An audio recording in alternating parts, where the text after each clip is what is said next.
नमस्कार विद्यार्थी मित्रांनो, स्वागत आहे तुम्हा सर्वांचं आपल्या यूट्यूब चॅनलवरती। विद्यार्थी मित्रांनो, जिल्हा परिषद भरती 2024 अंतर्गत राज्यातील विविध जिल्हा परिषदेचे कागदपत्रे पडताळणी संबंधितचे वेळापत्रक जाहीर होत आहेत।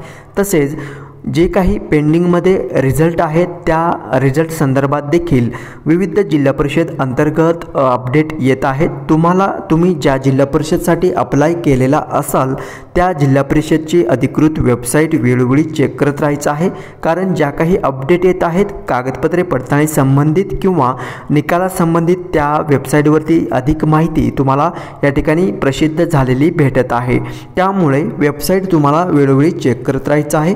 आज आपण या व्हिडिओमध्ये सातारा जिल्हा परिषद अंतर्गत कागदपत्रे पडताळणी संबंधितचे वेळापत्रक प्रसिद्ध करण्यात आलेले आहे। पाहूयात कोणत्या पदासाठी हे डिक्लेअर करण्यात आलेले आहे टाइम टेबल, त्यामुळे व्हिडिओ शेवटपर्यंत पहा विदाउट स्किप करता।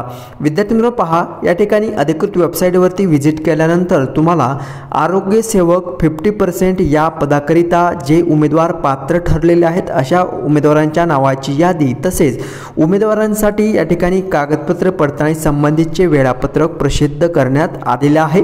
पाहूयात सविस्तर कोणत्या तारखेला तुम्हाला या ठिकाणी बोलवण्यात आलेलं आहे, तसंच ठिकाण कोठलं असणार आहे, तसंच वेळ कोणत्या कालावधीमध्ये तुम्हाला बोलवण्यात आलेलं आहे ॲज अ मेरिट लिस्टनुसार। ठीक आहे, हे PDF डाउनलोड करून घेतो जेणेकरून आपल्याला त्या संबंधित अधिक माहिती पाहाव्यास भेटेल। ओके, सो हे PDF मी डाउनलोड करून घेतलेलं आहे। पहा, आरोग्य विभाग जिल्हा परिषद सातारा अंतर्गत जिल्हा परिषद आरोग्य सेवक 50% या पदाकरिता सरळ सेवा पदभरती परीक्षा 2023 अंतर्गत कागदपत्रे पडताळणीकरिता उपस्थित राहण्याबाबतचं हे प्रसिद्धी पत्रक प्रसिद्ध झालेलं आहे। त्यानुसार पहा विद्यार्थी मित्रांनो, जी यादी तुम्हाला दिनांक 13 सप्टेंबर 2024 रोजी प्रसिद्ध झालेली होती। आरोग्य सेवक 50% या पदाकरिता जे उमेदवार पात्र ठरलेले आहेत कागदपत्रे पडताळणीसाठी अशा उमेदवारांच्या नावाची यादी प्रसिद्ध झालेली आहे। ती यादी तुम्हाला चेक करायची आहे आणि त्यानुसार त्या यादीमध्ये जर तुमच्या नावाचा समावेश असेल तर कागदपत्रे पडताळणीसाठी तुम्हाला हजर राहायचं आहे। पहा, त्याबाबत तुम्हाला या ठिकाणी उमेदवारांचे मूळ शैक्षणिक कागदपत्रे व आवश्यक इतर दस्तऐवज छाननी सकाळी ठीक 9 वाजता श्री छत्रपती शिवाजी महाराज सभागृह 4था मजला जिल्हा परिषद सातारा या ठिकाणी कागदपत्रे पडताळणीसाठी तुम्हाला बोलवण्यात आलेलं आहे। ठीक आहे, तर पहा, तरी आपण मूळ शैक्षणिक कागदपत्रे व इतर आवश्यक सर्व दस्तऐवज तसेच जाहिरातीमध्ये नमूद क्रमांक 19 व प्रत्यक्ष ऑनलाईन अर्ज करतेवेळी ज्या कागदपत्रानुसार तुम्ही ऑनलाईन अर्ज फिलअप केलेला आहे त्या सर्व कागदपत्रांची प्रत तुम्हाला या ठिकाणी सादर करावीच आहे।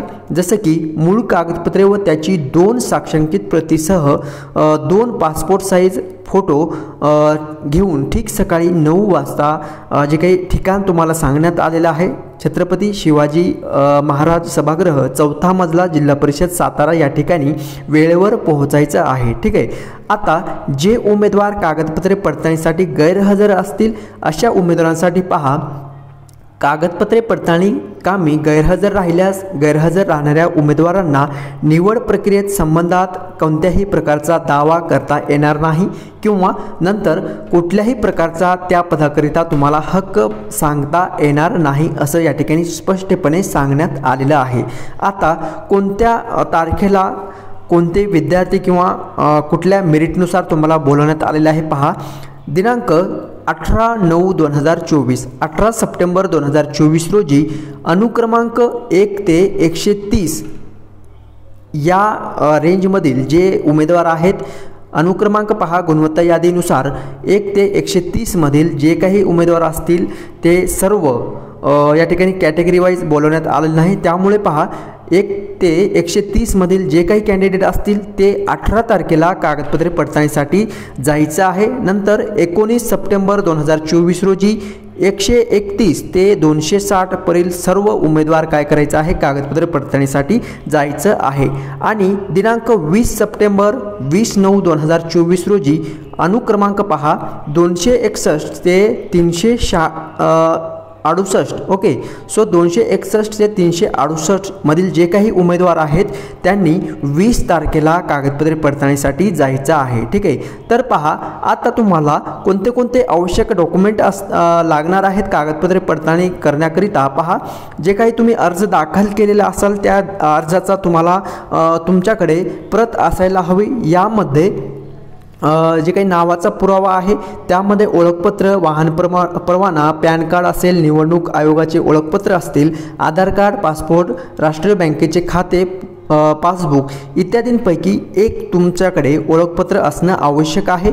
नंतर जे काही शैक्षणिक तुमचे डॉक्युमेंट असतील यामध्ये SSC आहे, HSC डिग्री सर्टिफिकेट असेल, पोस्ट ग्रॅज्युएट असतील किंवा इतर जे काही डॉक्युमेंट असतील तुमच्या education related original document plus 2 बंचमध्ये झेरॉक्स प्रती सेल्फ अटेस्टेड केलेले तुम्हाला सादर करावेच आहे. नंतर वयाबाबतचा पुरावा, यामध्ये जन्माचा पुरावा, तुम्ही शाळा सोडल्याचा दाखला अर्थात LC सर्टिफिकेट देखील तुम्ही या ठिकाणी सोबत घेऊन जाऊ शकता. ठीक आहे. तर पहा डोमेसाईल सर्टिफिकेट असणं आवश्यक आहे. एखाद्याच्या नावामध्ये बदल असेल तर त्या संबंधितचं शासनचं राजपत्र पुरावा म्हणून तुम्ही या ठिकाणी घेऊन जाऊ शकता. MSCIT किंवा CCC वगैरे झालेले असेल ते देखील या ठिकाणी आवश्यक आहे. मराठी भाषेचे ज्ञान असल्याबाबतचा पुरावा आवश्यक असणार आहे. नंतर जे काही कास्ट सर्टिफिकेट आहे ते देखील तुम्हाला या ठिकाणी आवश्यक असणार आहे. कॅटेगरी वाईज तुम्हाला जे कास्ट सर्टिफिकेट असणार आहे ते देखील लागेल. नंतर कास्ट व्हॅलिडिटी असेल किंवा AWS सर्टिफिकेट असेल तर सर्व डॉक्युमेंट तुम्हाला व्यवस्थितरित्या बंच करून सोबत घेऊन जायचं आहे. NCL आहे. यामध्ये पॅरलल रिझर्वेशननुसार जे उमेदवार पात्र दिव्यांग व्यक्ती असेल किंवा पात्र माजी सैनिक असेल, खेळाडू असतील, अनाथ असतील, पदवीधर अंशकालीन उमेदवार असेल किंवा प्रकल्पग्रस्त भूकंपग्रस्त असतील तर त्याबाबतचे विद्यार्थी मित्रांनो तुम्हाला ऑथेंटिक सर्टिफिकेट जे काही प्राधिकारी किंवा अधिकारी असतील त्याकडून जे काही तुमचे सर्टिफिकेट असतील ते तुम्हाला त्या ठिकाणी आवश्यक असणार आहे कागदपत्रे पडताळणी करिता. आफ्टर दॅट डॉक्युमेंट व्हेरिफिकेशन तुम्हाला जॉईनिंगचे आदेश जे आहे ते देण्यात येणार आहेत. ठीक आहे. सो अनुभव तुम्हाला असतील तर अनुभव सर्टिफिकेट देखील या ठिकाणी सोबत घेऊन तुम्हाला जावं लागणार आहे. ठीक आहे. सो अशा प्रकारची ही अपडेट आलेली आहे. सातारा जिल्हा परिषद अंतर्गत विद्यार्थी मित्रांनो विविध जिल्हा परिषद मार्फत अपडेट येत आहे. तुम्ही ज्या जिल्हा परिषदेसाठी अप्लाय केलेला असेल त्या जिल्हा परिषदेची अधिकृत वेबसाईट वेळोवेळी चेक करत राहायचं आहे. कारण जर तुमच्या नावाचा समावेश या यादीमध्ये असेल आणि यदा कदाचित तुम्ही ती यादी पाहिली नसेल तर नोकरीचं तुमचं या ठिकाणी जे आहे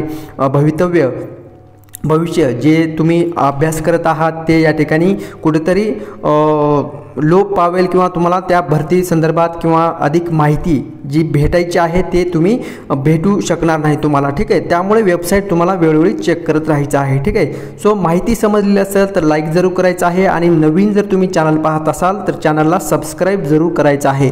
भेटूयात नेक्स्ट अपडेट घेऊन नवीन व्हिडिओमध्ये. धन्यवाद.